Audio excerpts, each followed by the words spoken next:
Les agradecemos su fiel sintonía a BTV en este espacio Diálogo de Impacto, donde analizamos temas de interés. Yo sé que el tema político es muy importante, pero también hay situaciones que nos deben de preocupar. Yo sé que todos nos preocupamos y criticamos muchas veces lo que está sucediendo con la niñez hondureña. Honduras no es un país fácil para un niño. Pero sin embargo, hay situaciones y hay programas que vienen a aliviar esas penas, como podemos decir. Hay un tema que yo siempre lo he cuestionado y es que no sabemos realmente qué sucede con los hijos de la violencia. Esos niños que son abandonados luego que sus padres les han quitado la vida violentamente. No es fácil para el Estado porque recordemos que la primera institución, la primera organización responsable de un niño es su familia. Y vamos a partir de eso. Justamente fue el 14 de marzo que la CENAF lanzó el programa de Familias de Protección Temporal. Este programa con varios objetivos. Esto, dar alivio a estos jóvenes en situación de vulnerabilidad. El objetivo es ofrecer protección y cuidado a niños y adolescentes en situación de vulnerabilidad, que sabemos que por las condiciones de nuestro país es bastante complejo, por múltiples factores, son problemas que han venido arrastrándose a lo largo de los años. El gobierno, la CENAF, tiene bajo su custodia un promedio de 2.000 menores de edad. Una gran responsabilidad, no es fácil, porque sustituir a su familia al final, buena o mala, es bastante difícil para un menor. Sustraerlo de ese entorno, aunque sea violento. Cada niño en Honduras, y según nuestra Constitución y los derechos universales, tiene derecho a una familia que debe de proveerle todos los cuidados necesarios para que tenga un crecimiento como un ser humano con dignidad. Pero ¿en qué consisten estas familias de protección temporal? Justamente tenemos aquí invitados en estudio a Daniela Urbina. Ella es coordinadora de las familias de protección temporal. También tenemos a Cintia Barrera, ella es psicóloga. Y también tenemos a Brian Valladares. Él es interventor psicosocial de la CENAF. ¿Por qué vamos a abordar este tema? Miren, todos quejamos y vemos las redes sociales, sí, que aquí hay un niño en mendicidad, que este niño esté en riesgo social, pero realmente es todo un trabajo conjunto. Porque la primera responsabilidad de un niño es su familia. Luego está el Estado. Pero realmente es un trabajo conjunto, también la sociedad. Hay muchas falencias, sabemos. No todos los niños van a una escuela. No todos los niños tienen un plato de comida en su casa. Hay muchas formas de trata de personas. La mendicidad, por ejemplo, es una situación que lo vemos, niños alquilados, esas historias que todos vemos. Menores de edad que son prostituidos por sus propios padres. Y me puedo enumerar cantidad de hechos que suceden a diario en este país. Pero ¿para qué es importante? Primero, el compromiso de una sociedad, de una comunidad, que gracias a la denuncia de esta comunidad, de esta población, las autoridades pueden actuar. No es fácil. Yo sé que quisiéramos ver que nuestras calles estén limpias, que no hayan niños en mendicidad. Pero ¿qué va a hacer usted, por ejemplo? Y le pongo un entorno. El caso de la familia de los payasitos, que esa era la manera de vivir de ellos. Iba toda la familia a hacer una actuación, a recibir dinero, porque no tenían empleo. Pero ahí sí, cada caso es muy especial. Pero este programa de familias de protección temporal es un tema que me parece interesante que conozcamos, porque puede ser una oportunidad para los niños y también una oportunidad para una familia o para una organización. Iniciamos pues con la licenciada Daniela. Muchísimas gracias por estar con nosotros. La licenciada Daniela pues es justamente la coordinadora de familias de protección temporal de la CENAF. Bienvenida. Muchísimas gracias, muchas gracias por el espacio, justamente de poder socializar esta modalidad, y pues es un gusto estar aquí el día de hoy. Sí. También está con nosotros la licenciada Cintia. Ella, pues, Cintia Barrera, ella es psicóloga. Muchísimas gracias por estar aquí con nosotros. Muchas gracias por el espacio y pues estamos agradecidos y contentos de poder lanzar y socializar este programa. Sí. También está con nosotros, bienvenido Brian Valladares, que él es interventor psicosocial. Muchísimo gusto, muchísimas gracias por darnos la oportunidad de compartir este programa, este trabajo que se está realizando en conjunto, y estamos a la orden. Sí. Cuando hablamos de toda la situación de la niñez, y vamos con la psicóloga, yo creo que aquí es una cuestión también de sensibilización. Cada caso de niño es una historia diferente. Yo sé que en Honduras no es fácil ser niño, no es fácil ser mujer, no es fácil ser sector vulnerable, pero el niño es el más vulnerable de todos los sectores en Honduras. Sí, de hecho, y no solo es a nivel nacional, ¿verdad? Lo podemos ver que es a nivel internacional, en donde el niño está siendo vulnerado, ¿verdad? Y en la actualidad hemos visto esas noticias, ¿verdad? No hay una protección como tal. Generalmente la familia o la madre, en casos extremos, ¿verdad?, tiende a inclinarse a su pareja y no ser esa protección para su hijo. Entonces prácticamente el niño queda como abandonado, ¿verdad?, dentro de su mismo núcleo. Y es ahí donde el niño, ¿verdad?, tiende a ser vulnerado. Sí. Por ejemplo, ayer mirábamos una noticia que a nosotros nos impactó justamente en Tocoa. No sé si ustedes también ya tienen ese caso, de un padre que fue a dejar a un niño que tiene problemas de hablar y lo dejó bajo un árbol. Lo dejó abandonado, literalmente lo dejó abandonado. Pero también vemos otro caso, ¿verdad? No solamente esa madre que porque se une con su nueva pareja, porque eso es lo que sucede, relega a los hijos, pero también hay padres, lo que llamamos como papás solteros, que es un fenómeno también que mucho se da en Honduras. ¿Qué tanto se da aquí en Honduras? En este tipo de situaciones podemos identificar que es un poco parte de lo que es el contexto, ¿verdad?, nacional. Podemos hablar que a nivel cultural podemos encontrarlo de una forma bastante frecuente.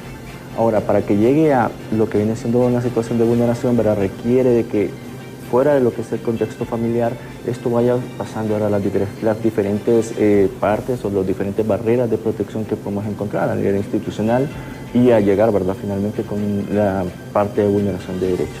Sí. Y aquí es donde viene realmente la intervención de la SENAF. O sea, yo sé que es difícil estar en cada punto de los más de 212.000 kilómetros cuadrados que tenemos en el país, más de 298 municipios.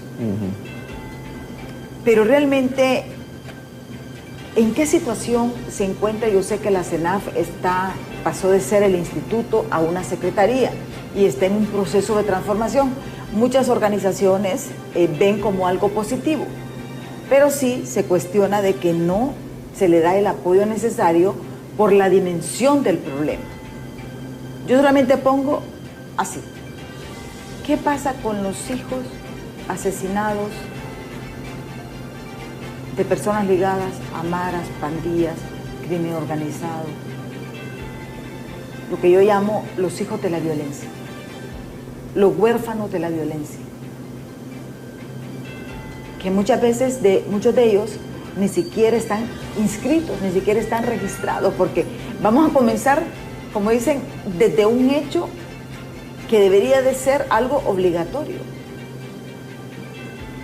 ¿Qué tan grave es la situación de los niños huérfanos de la violencia aquí en Honduras? Realmente que es un tema bastante complicado, como usted menciona, ahorita que SENAF pasó esa transición de dirección a secretaría, pues nos realza y nos da esa mayor responsabilidad pues con la niñez, Y se trabaja actualmente con niños en situación de calle, con niños que están siendo vulnerados o están en riesgo de ser vulnerados. Todas las oficinas regionales a nivel nacional se encuentran a la disposición de apoyar todas estas familias y estos niños que se encuentran en riesgo. Claro, llega un punto en el que para nosotros se hace difícil y no logramos tal vez abarcar a todas las áreas. Sin embargo, se está haciendo un trabajo fuerte por llegar a cada uno de los lugares en Honduras donde sabemos que hay niños que están en riesgo de una vulneración y que también están ya pasando por una vulneración. Entonces, es un problema que realmente resuena, creo que todos los días. Todos los días recibimos una cantidad enorme de denuncias. Y eso es importante, porque hay que decirlo. Eso es importante porque ese es el compromiso de la comunidad, de la sociedad. Sí, y realmente que, como mencionaba bien usted, la responsabilidad del cuidado de la niñez es de todos. Todos tenemos la responsabilidad de realizar una denuncia si vemos una situación de violencia y estamos realmente promoviendo que cualquier persona que sea testigo de una vulneración tenga esa voz, que tal vez el niño no la tiene, para que ellos puedan recibir esa asistencia de parte de nosotros. Sí. ¿En qué consiste este programa de familias de protección temporal? Tengo entendido que esto ya venía funcionando cuando era el INFA, ¿verdad? Pero que ustedes ahora le han hecho un relanzamiento. Sí, es correcto. Nosotros, desde el 2015 se vienen haciendo consultas con los diferentes colegios que hay en Honduras para realizar el primer protocolo, que el primer protocolo sale en 2019.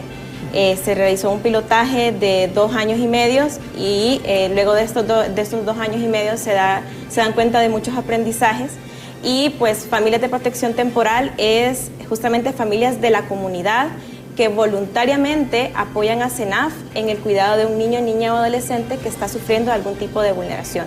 Entonces ahorita el año pasado se hizo una actualización del protocolo, nuevamente con todos estos aprendizajes que hemos tenido a lo largo de los años y pues con ese es con el que actualmente estamos trabajando y es más que como una nueva modalidad, estamos retomando y dándole nuevamente ese realce que es necesario justamente para promover esa vida en familia. Sí. ¿De cuánto estamos hablando? ¿De cuántos es los niños en Honduras que tienen ese nivel de vulnerabilidad? ¿Quién maneja ese? Según el Censo Nacional que se realizó el año pasado, en colaboración y articulación con el INE, hemos obtenido un dato de 3.964 niños a nivel nacional bajo cuidado residencial, ¿verdad? Acogimiento residencial. Esto en 146 circas a nivel, ¿verdad?, nacional de Honduras. Estamos hablando casi de unos 4.000, podemos decir. Sí. Sí. ¿Pero estos niños ya están asistidos? Sí, están en una institución residencial de cuidado alternativo que usualmente las conocemos como casas hogares. Ajá, entonces todos esos niños ya están recibiendo algún tipo de asistencia. Sí, eso es muy diferente. Ahora, el porcentaje de niños en situación de vulnerabilidad en general en Honduras, ¿de cuánto podríamos hablar?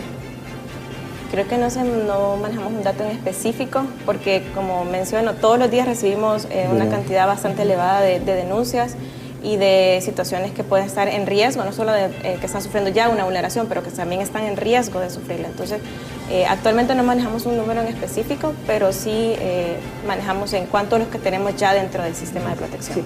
En este caso, por ejemplo, licenciada Cintia, ¿por qué es tan importante realmente? Yo sé que es difícil, ¿verdad? Alguien lo puede ver normal, dice, ok, su madre lo abusaba, su madre lo golpeaba, lo sustraigo, lo pongo en un centro X, pero eso cambia un cierto trauma en el niño. Entonces, por eso es de que lo correcto es que se traslade primero, por ejemplo, no sé, debe de haber algún protocolo, me imagino yo, el hecho de que primero vaya donde un familiar cercano o una familia adoptiva, podemos temporal, para que siempre tenga ese entorno, esa figura, ¿verdad? Papá, mamá, hermanos, por ejemplo, en esos casos. Sí, realmente que es un impacto psicológico muy grande, ¿verdad? En donde el niño pues se crea un trauma, ¿verdad? Está con su familia. Es algo curioso porque independientemente que el niño esté en mendicidad, ¿verdad? Porque hay padres que usan a sus hijos para pedir, ¿verdad? Pero es un entorno donde está con su papá y su mamá, ¿verdad? Quizás está en la vulneración de su derecho de la educación, está trabajando a muy temprana edad, donde él debería estar disfrutando, ¿verdad? Su niñez. Entonces, cuando es arrancado del núcleo familiar, independientemente de su condición económica, ¿verdad?, genera un gran impacto psicológico. Y ya cuando llega a la CIRCA, ya llega en otra actitud, ¿verdad? Ya el niño llega como a la defensiva, no quiere quizás tener contacto o entra en rebeldía. Y es muy notable. Nosotros, bueno, soy parte de una ONG que se llama CIFEA, ¿verdad?, que es una casa hogar, y pues vemos las dos caras de la moneda, ¿verdad? Se maneja el programa de familias de protección temporal y tenemos una casa hogar, que es un IRCA, ¿verdad? Entonces, vemos los dos escenarios. Cuando un niño es rescatado y va a una familia de protección temporal, ¿verdad? O sea, el niño en su estado emocional es completamente diferente. Hay una seguridad, está papá, está mamá, aunque no son su familia biológica. Pero cuando llega un IRCA, son varios niños, ¿verdad? No está la figura como tal de mamá. Recuerde que en estas casas hogares o los IRCAs entra y sale personal, ¿verdad? Entonces hay una inestabilidad emocional. Por eso es que se le apunta a las familias de protección temporal, ¿verdad? Porque en donde se genera ese apego es en la niñez, en la infancia, de 0 a 5 años, ¿verdad? En donde su estabilidad emocional, como le mencionaba anteriormente, no es su familia biológica, pero hay una estabilidad emocional, ¿verdad? Porque la atención es directa con el niño, no hay más niños, ¿verdad? Y en las casas hogares sí hay atención médica, se les da la educación, pero decir de manera no está esa personal, figura papá, mamá. No. Y eso realmente es bastante difícil, pues. Sí. Entonces, por eso ustedes le están apostando a esto. Exacto. Hay algo interesante, Brian, el hecho de que estamos viendo muchos casos desde que decimos niñas criando niños. Muchas jóvenes. Vaya, el caso de la Viadelmi, por ejemplo, a mí me impactó mucho. Esta niña fue denunciada por su vecino porque maltrataba a sus hijos, pero al final era una menor de edad que había sido abusada sexualmente y había quedado embarazada. Y ella tenía que ver cómo sostenía a sus hijos. Y no es que yo justifique la violencia, pero yo creo que aquí hay muchas cosas que antes de condenar o señalar a alguien, habría que ver realmente ese pasado. En efecto. Y aquí tenemos un grave problema con los embarazos en adolescentes. Y parte de toda esta problemática es eso, porque como una niña de 14, 13, 15 años, todavía de 18 años, podemos decir eso, o sea, una persona que está en formación todavía. Así es, así es. Identificamos, ¿verdad?, que sí hay una grave situación en el tema de embarazo, ¿verdad?, en adolescentes a nivel nacional. En efecto, ¿verdad?, no conocemos cuál es el trasfondo detrás de estas situaciones que han vivido los niños, las niñas. Pueden ser en muchos casos situaciones de abuso, ¿verdad?, cometidos por ¿qué les podemos decir?, personas cercanas a ese círculo o extraños que violentan o vulneran lo que viene siendo sus derechos. Sin embargo, ¿verdad?, no podemos, como bien dijo, ¿verdad?, juzgar sin poder conocer.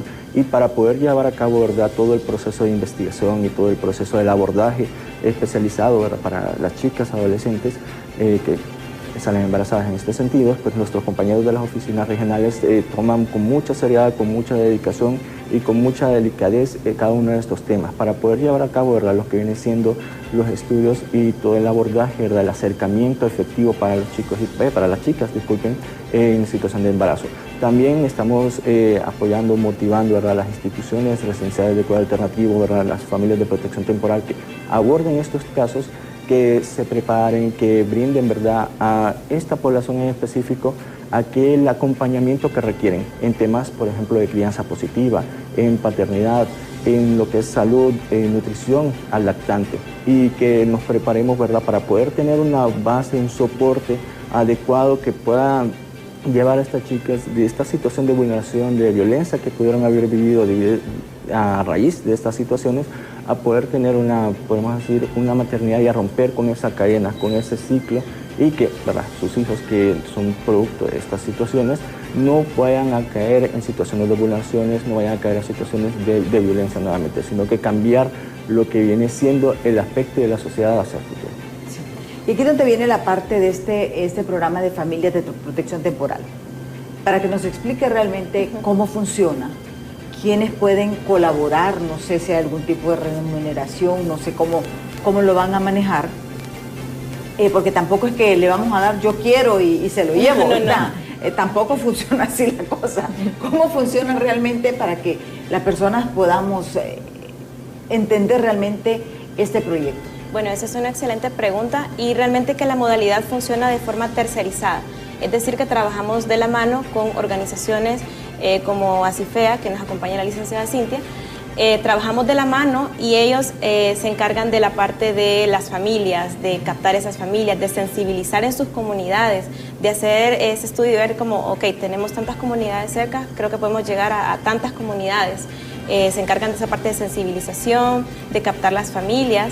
Y nosotros desde CENAF nos encargamos de coordinar, de asistir a la ONG y brindar ese acompañamiento también, tanto al equipo técnico que debe tener la ONG, como ahí pueden ver los requisitos, y también a las familias. Entonces, si bien es cierto, no es que cualquier familia que diga yo quiero ser familia de protección temporal, puede serlo, pero claro, pasan por todo un proceso que realiza el equipo técnico de la ONG. Ellos se encargan de hacer evaluaciones psicológicas y socioeconómicas a nivel exhaustivo, ¿verdad?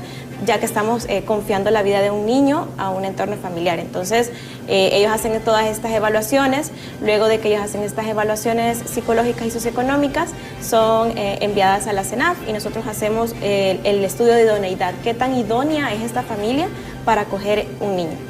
Y además, ellos tienen que pasar, las familias pasan por un proceso de capacitación que es brindado por CENAF en temas como derechos de la niñez, vulneración de derechos, que es familias de protección temporal, porque queremos dejar en claro que no es adopción, es un cuidado temporal. También en temas como el desarrollo temprano, desarrollo de la infancia, el tema del apego, del trauma, porque sabemos que los perfiles que llegan a estos hogares son niños que han pasado por algún tipo de vulneración. Consideramos que estos dos temas son muy importantes. Y por último, el tema de duelo. Sabemos que al finalizar como es una medida temporal, va a haber un duelo al final y todo eso se da un acompañamiento. La ONG se encarga de acompañar a las familias, de estar constantemente con ellos, recordándoles que la modalidad es temporal, y una vez que el niño ya vaya a salir, dar ese acompañamiento y ese espacio al duelo. Y de igual forma, nosotros cuidamos al niño, que es nuestro cliente principal, para que ese duelo sea lo menos, que no impacte de una forma negativa. Y al final, pues el niño se le expande su red de apoyo, porque la familia de protección temporal no es que se desliga completamente y ya no lo va a volver a ver. No, es una red de apoyo que se expande, y así es como lo vemos nosotros, como una familia más que se suma, un tío o una tía que se suma más para ese niño. Sí. Y aquí viene algo interesante, el hecho de que, por ejemplo, leyendo un poquito sobre el tema, sí hay una prioridad, por ejemplo, un niño en riesgo social es recuperado por ustedes, pero la primera opción siempre es un familiar. Sí. Y yo creo que esto es bien importante porque a veces nos distanciamos, nos alejamos un poquito, pero sí la familia, el tío, el tía, la madrina, el padrino. Yo estaba recordando antes, esto siempre ha funcionado en la sociedad hondureña. Sí. Yo le acuerdo que llegaban parientes o ahijados, que les decían los ahijados, que llegaban, iban a estudiar, llegaban a las casas, en vacaciones regresaban a sus hogares originales. O sea, siempre ha habido ese acompañamiento, no es algo nuevo realmente, siempre ha existido realmente. Lo que pasa es que ahora es algo más regulado por el Estado, porque obviamente la sociedad va creciendo. Claro, siempre se hace esa importancia a mantener el entorno familiar. Previo a familias de protección temporal se prioriza a la familia extendida, que son esos tíos, tías, esos primos que puedan tener al niño, mantenerlo en ese entorno familiar. Recordemos que nuestra normativa nacional hace esa énfasis en mantener esos vínculos familiares y en no separar al niño de su familia. Entonces, realmente que nosotros también hacemos ese énfasis, pero cuando ya no hay familia extendida, ya se hicieron estudios de parte de CENAF y no hay otra opción, nuestra primera alternativa y para mantener ese enfoque familiar sería familias de protección temporal. Sí. Ahora bien, ¿quiénes pueden aplicar a estas familias de protección temporal en el caso, para que nos expliquen el caso de cómo funciona en el caso de la ONG ASI, para que más o menos entendamos? Porque yo sé que hay muchas personas que acogen, cómo es el tipo de asistencia que ustedes brindan a esa familia, ¿hay algún tipo de supervisión? Porque también las casas hogar en los últimos días, por ejemplo, no todas, pero han salido de la administración anterior, no hubo una supervisión y hubo mucho abuso, ¿verdad? Entonces, pasar realmente a un entorno más pequeño, más controlado, también conlleva riesgos. ¿Qué tipo de regulación y supervisión realizan ustedes y quiénes podrían aplicar a través de estas ONGs ser familias de protección temporal? Eso lo vamos a ver después de pausa, así que no nos cambie, que en breve regresamos. Continuamos este diálogo con autoridades de la CENAF y también esta ONG ASI para conversar sobre esto de los programas de protección temporal. Pero para hablar de eso también tenemos que ver de la situación que están viviendo nuestros niños y niñas actualmente y adolescentes. No es fácil ser niño, niña y adolescente en Honduras. Existen muchos factores que los llevan a un grado de vulnerabilidad. Vulnerabilidad primero hasta dentro de su entorno familiar. ¿Cuántos casos de abuso por sus mismos padres, abuelos, primos, padrastros, madres que prostituyen a sus hijas menores de edad? Y eso es algo que realmente alarma y preocupa, porque la responsabilidad de ese niño, esa niña, de venir al mundo, primero es de sus padres, su familia. Pero si su familia le daña, realmente ahí es donde entra la autoridad. Nuestro invitado nos revelaba, son casi 4.000 menores de edad que están en estos momentos bajo protección de la CENAF. Y esto va aumentando cada día más. Tal vez la licenciada Daniela nos amplía el tipo de las denuncias, cuántas denuncias van, por ejemplo, porque esto es bien importante, porque ahora son los vecinos los que están denunciando.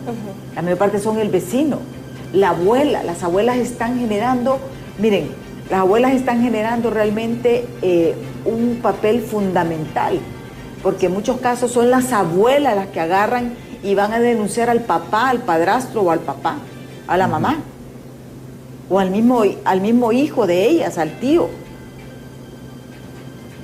¿Han incrementado las denuncias de vulneración de vulneración de los niños y niñas en Honduras? Piensa Daniela. Sí, realmente que se ha promovido esta cultura de la denuncia en las comunidades, como bien dice usted, familiares, vecinos. Llevamos ya a este punto 2.000 denuncias de casos de vulneración de niños, y en las oficinas regionales que tenemos a nivel nacional, ellos reciben de 450 a 500 denuncias. Entonces es un trabajo arduo. Mensual, en el que ellos tienen que identificar si hay una vulneración de derechos, si es algo que no compete a CENAF, entonces derivarlo a las instancias correspondientes, pero son ese número aproximado el que reciben mensual y el que llevamos actualmente. Estamos hablando de que realmente es una cantidad considerable. Al cerrar el año vamos a tener una gran cantidad de denuncias, casi 6.000 denuncias al año. Así es. Pero eso es positivo. Sí, es positivo, porque estamos, como sociedad, estamos denunciando lo que vienen son las vulneraciones hacia la niñez. Estamos exponiendo de que realmente hay una necesidad de que la comunidad, la familia, el entorno, ¿verdad?, incluyendo escuelas, centros de salud, estén vigilando y brindándole protección a las niñas y adolescentes. Entonces, en el sentido de que haya una alta cantidad de denuncias, significa que la sociedad está reaccionando, está viendo que hay una situación, una problemática, y como sociedad estamos cubriendo a los niños y a las niñas y a los adolescentes en este sentido. Ahora, ¿hay capacidad para atender todo esto? Porque es una cantidad bastante grande, y no solamente estamos hablando de algo temporal, en muchos casos puede tardar años que estén en un proyecto de estos. Sí, recordemos que también CENAF trabaja la parte de prevención, en la parte de fortalecimiento familiar, entonces tal vez no esperamos que hayan 6.000 denuncias a final de año, tal vez estas instancias que trabajan por la prevención pues logran minorar este número y que al final pues sí, si bien es cierto está esa cultura de la denuncia, se pueda reducir por medio del fortalecimiento familiar, de donde se garantiza el derecho de los niños y pues no lleguemos pues a esos números exacerbados, ¿verdad?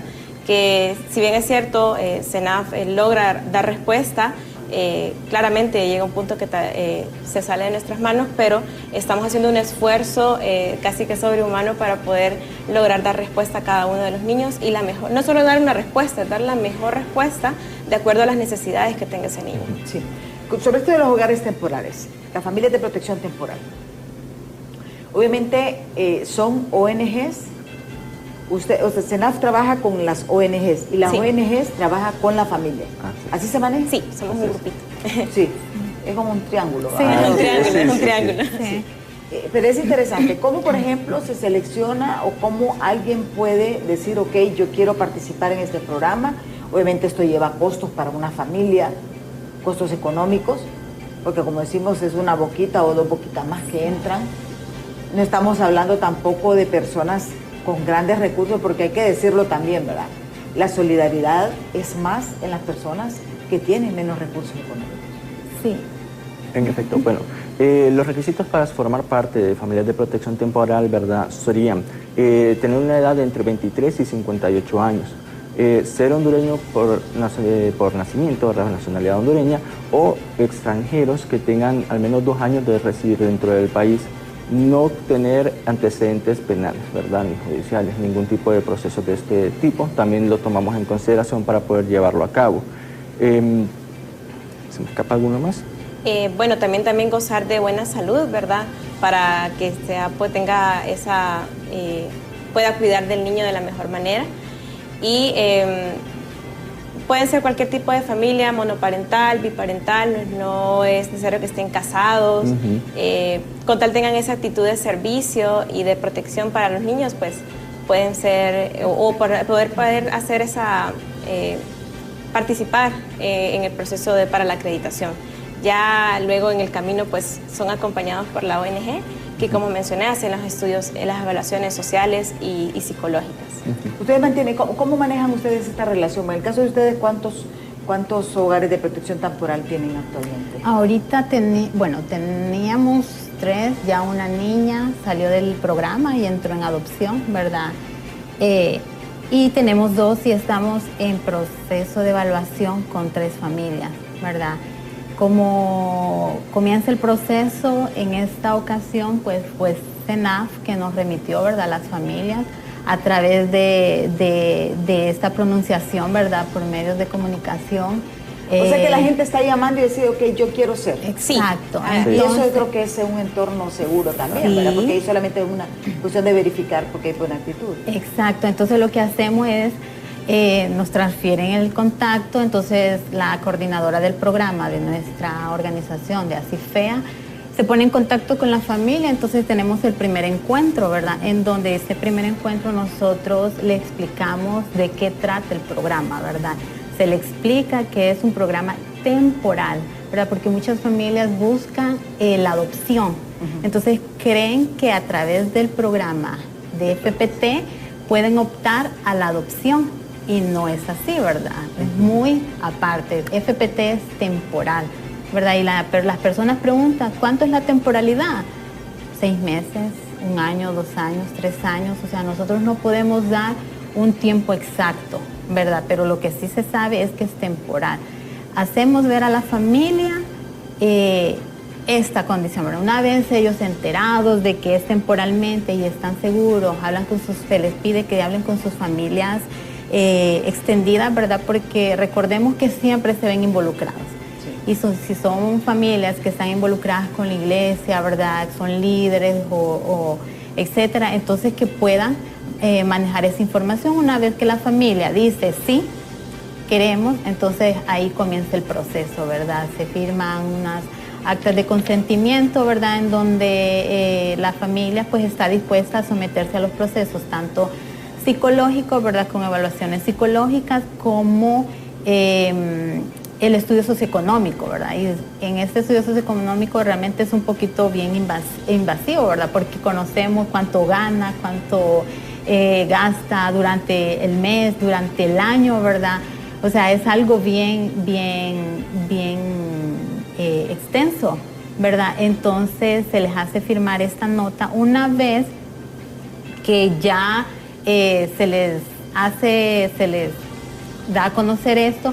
Entonces comenzamos ya con el proceso psicosocial. La trabajadora social empieza ya con las entrevistas. Una vez que se hace el estudio socioeconómico, el genograma, ¿verdad? Partimos a la entrevista psicosocial, psicológica, y luego a una evaluación psicológica. Las familias, como mencionaba la licenciada Daniela, son sometidas también a un proceso de capacitación, ¿verdad? En donde se les enseña los tipos de vulneración, los tipos de apego, los tipos de crianza, etcétera, ¿verdad? Una vez que ellos ya han sido evaluados, que han sido capacitados, entonces se entrega estos reportes, estos informes a la CENAF, y es ahí ya la CENAF en donde ya ellos con un equipo multidisciplinario toman la decisión y ven si la familia es idónea. Mientras tanto nosotros estamos comunicándonos con la familia para que esperemos, ¿verdad? Mientras CENAF prácticamente da luz verde. La comunicación es CENAF, la ONG, familia. Familia, ONG, CENAF, ¿verdad? Nosotros somos los intermediarios. Una vez que la familia es acreditada, ¿verdad? Se procede a la asignación del niño.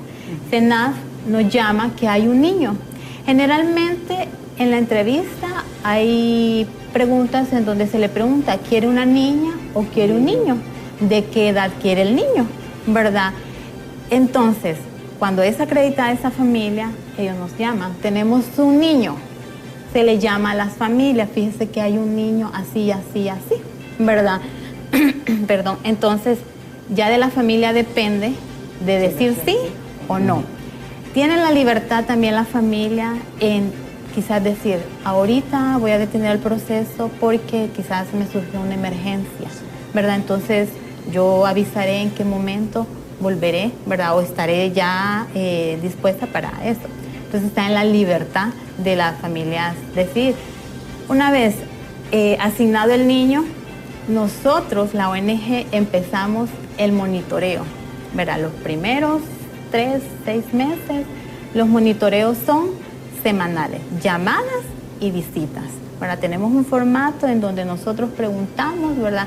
Y obviamente nosotros observamos y vamos más allá del formato, ¿verdad?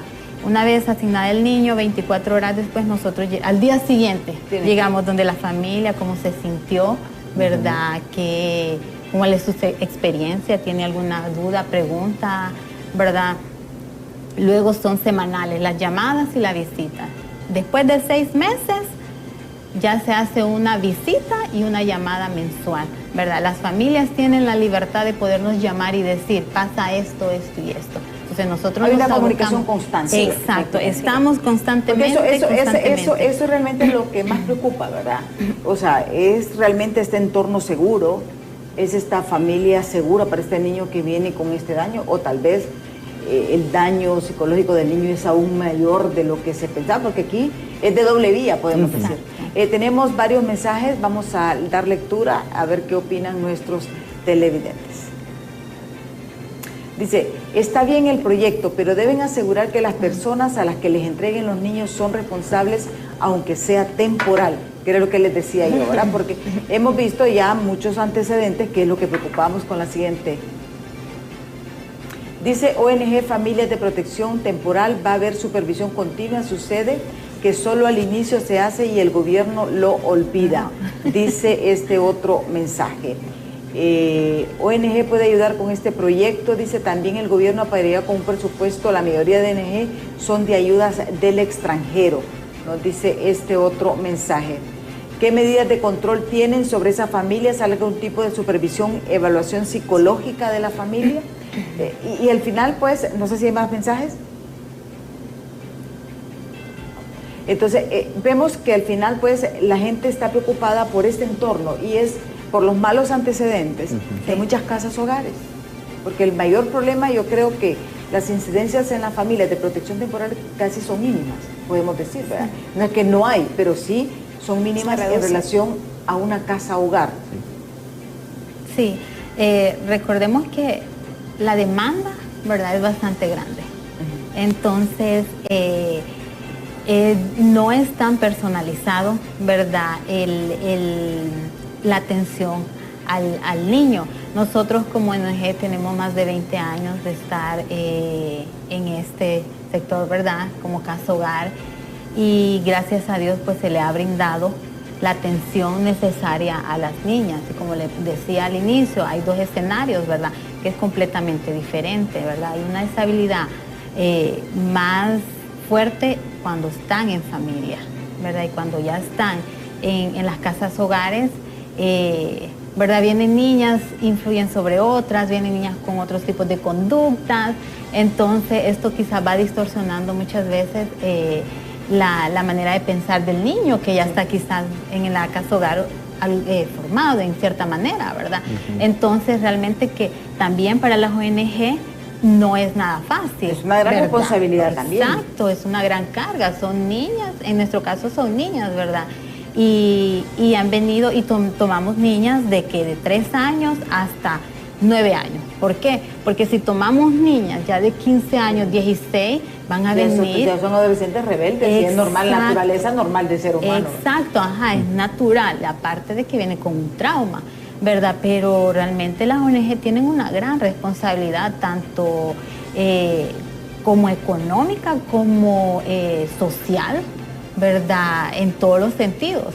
Y se ha logrado, ¿verdad?, poder llegar a que estos niños, ¿verdad?, en las casas hogares cuesta que de repente pueda haber una resolución en su familia, ¿verdad?, porque hay mucha demanda de niños, ¿verdad? Hay casas hogares que tienen 150, 200 niños, ¿verdad? O sea, hay una gran demanda, se demanda de personal, ¿verdad? No solo un psicólogo para tantos niños. Estamos hablando de tener 100, 150 niños. Exacto, ¿verdad? Entonces, hay bastante responsabilidad, ¿verdad? Y que CENAF está trabajando, ¿verdad?, preventivamente, y trabajando con familias también, ¿verdad?, para que estos niños no vayan a un IRCA, ¿verdad?, que ya esa sería como ya la última instancia, sí, ¿verdad? Y no son instituciones en donde mi niño es rebelde y lo voy a ir a meter allá por rebeldía. O sea, Y ese es otro problema, yo les planteaba, ¿verdad? En estos casos yo sé que hay muchas personas, yo sé que el tema no tiene que ver, pero está relacionado. Muchas veces, lamentablemente en Honduras, no hay instituciones de tratamientos, como se llaman, son correccionales, que los tienen en otros países, ¿verdad? Niños rebeldes que sus padres no los pueden controlar y los meten, por ejemplo, en programas de disciplina, como por ejemplo, un tipo de disciplina militar donde lleva un constante. Entonces, que usted puede llevarlo, pero nosotros no contamos con eso, que también es otra parte, ¿verdad? Que si tuviéramos ese tipo de control, de ese control de internados correccionales, disciplinarios, fuera diferente, ¿verdad? Porque aquí lo que tenemos ya solamente es al final. Pero yo creo que es parte de un proceso. El programa ya casi lo estamos finalizando. Sí me gustaría un mensaje final, licenciada Daniela. Bueno, quiero invitar a familias y a ONGs que estén interesados en la modalidad de familias de protección temporal, que cualquier información extra que quieran obtener puedan escribirnos a nuestro número de WhatsApp 95 55 55 85. De igual forma tenemos un correo electrónico cuidadoalternativocenaf@gmail.com, y pues estamos a la orden y muchas gracias por la invitación. Sí, recuerden, estamos para servir. Vi las preguntas, no tengan miedo, se hace un proceso exhaustivo, ¿verdad?, para que estas familias puedan ser acreditadas, ¿verdad? Y se les da un seguimiento de inicio a fin, nosotros cuidamos al niño, pero también cuidamos a la familia, porque si cuidamos también a la familia, también puede venir y optar por otro niño, ¿verdad? Entonces, estamos creando esa conciencia, ¿verdad? El niño va a un lugar donde se va a cuidar. Hay un monitoreo, ¿verdad? Hay una constante comunicación con la familia y con CENAF. O sea, es algo estrecho y esperamos tener llamadas, ¿verdad? Para que puedan conocer más del programa, ¿verdad? Y poder involucrarse. Bueno, invitarlos, ¿verdad?, a conocer, a profundizar, a escribir al correo, al número telefónico donde nosotros le estamos dando la apertura, le estamos dando la información necesaria y requerida, tanto para familias como para ONGs. El tema de protección infantil, de protección a nuestras niñas, niños y adolescentes, es un tema de nosotros como sociedad y de que todos pongamos de nuestra parte para que podamos darle las mejores condiciones de vida a cada una de ellas, a cada uno de ellos, y con ello pues motivar y ayudar en el progreso de nuestro país. Sí. Recordemos que al final pues es una responsabilidad de toda la sociedad. Nosotros, como decimos, los niños no son el futuro, son el presente. Sí. Tenemos que darle todo lo necesario para que crezcan como unos adultos preparados para lo que viene. Pero si nosotros cortamos esa etapa de crecimiento de estos niños con violencia, con maltrato, con abuso, vamos a tener también una sociedad complicada a futuro. Esperemos que muchas personas, muchas familias se puedan unir a este programa, que creo que es una opción también que ha generado muchos impacto positivo en otros países, porque no es que se lo inventaron aquí con Honduras, ¿verdad? Son programas que vienen dando resultados, ojalá que existan muchos más para garantizar a que nuestros niños y niñas tengan realmente una vida digna, de calidad aquí en el país. Muchísimas gracias a nuestros invitados, a ustedes televidentes, un millón de gracias. Continúen con la programación de BTV, ya sigue Hola Honduras, está Ani Andrómeda con toda la información del momento. Yo soy Esquel, les espero mañana en punto de las 7 de la mañana aquí en Diálogo de Impacto. Hasta mañana.